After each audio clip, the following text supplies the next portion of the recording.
Donald Trump समझौते के लिए बेचैन है, लेकिन ये बेचैनी क्या महज एक षड्यंत्र का हिस्सा है? इस सवाल की वजह होर्मुज से आ रहे वो संकेत हैं जो दुनिया के सबसे महत्वपूर्ण तेल चोक पॉइंट पर कब्जे के प्रपंच की तरफ इशारा कर रहे हैं।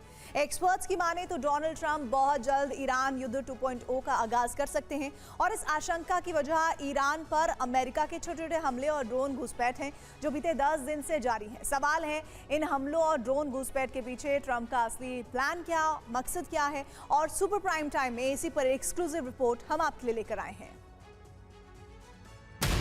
केश्म द्वीप के पास अमेरिकी ड्रोन नजर आया है। ये ड्रोन फारस की खाड़ी पार कर केश्म द्वीप पहुंचा। करीब 30 मिनट तक ईरानी एयर स्पेस में घूमता रहा। रडार पर ड्रोन नजर आते ही इसे तबाह कर दिया गया। माना जा रहा है कि अमेरिका ईरान पर हमले से पहले उसके डिफेंस सिस्टम की जांच कर रहा है, उनकी सटीक लोकेशन हासिल करना चाहता है ताकि फुल स्केल वॉर शुरू करने से पहले उन्हें तबाह कर ईरान के डिफेंस को नाकाम किया जा सके।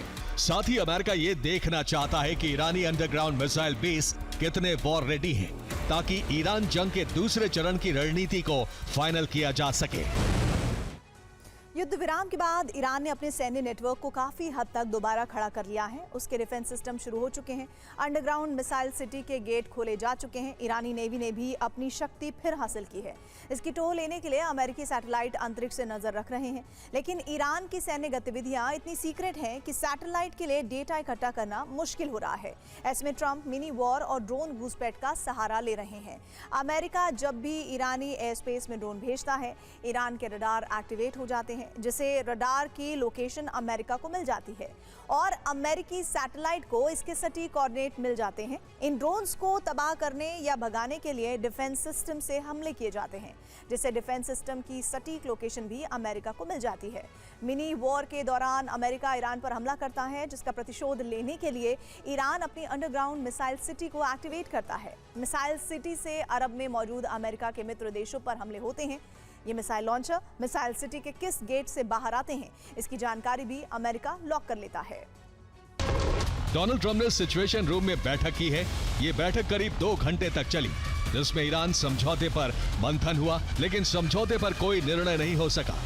इसी दौरान युद्ध को लेकर नई रणनीतियों पर भी चर्चा हुई। रिपोर्ट्स की माने तो अमेरिका होर्मुज की तरफ से हमले करेगा और उसका प्राइमरी टारगेट दक्षिणी ईरान होगा। इस ऑपरेशन में सबसे पहले पूरे देश में ब्लैकआउट किया जाएगा, जिसमें अमेरिका की साइलेंट बाकर सैटेलाइट ईरान मिलिट्री की सैटेलाइट को जाम कर देगी, जिससे युद्ध विराम के दौरान ईरान ने फिर से शुरू कर लिया है, जिससे कुछ ही सेकंड्स में स्थानीय IRGC हेडक्वार्टर का कनेक्शन पूरे देश से कट जाएगा। स्थानीय कमांडर तेहरान की केंद्रीय कमान से संपर्क नहीं कर पाएंगे। इसके बाद अमेरिकी साइबर कमांड ईरान के बिजली ग्रिड में मौजूद मेलवेयर वायरस को एक्टिवेट कर देगी, जो पहले से इसमें मौजूद होगा। इससे पूरा दक्षिणी ईरान अंधेरे में डूब जाएगा। फारस की खाड़ी से लेकर ओमान की खाड़ी तक ईरान से सटे इलाकों में हड़कंप मच जाएगा। बिजली सप्लाई कटने की वजह से एयर डिफेंस सिस्टम के रडार बंद हो जाएंगे। 40 दिन जंग के बाद ईरान ने अपने डिफेंस सिस्टम सीक्रेट लोकेशन पर डिप्लॉय किए हैं। हमले से पहले इनकी लोकेशन भले अमेरिका के पास हो, लेकिन फिर भी फाइनल चेक के लिए डिकॉय फाइटर जेट भेजे जाएंगे। रडार डीएक्टिवेट होने की वजह से ही रडार ऑपरेटर भ्रम में पड़ जाएंगे और इन्हें असली फाइटर जेट समझकर डिफेंस सिस्टम एक्टिवेट कर देंगे, जिससे डिफेंस सिस्टम की लोकेशन 100% कंफर्म होगी।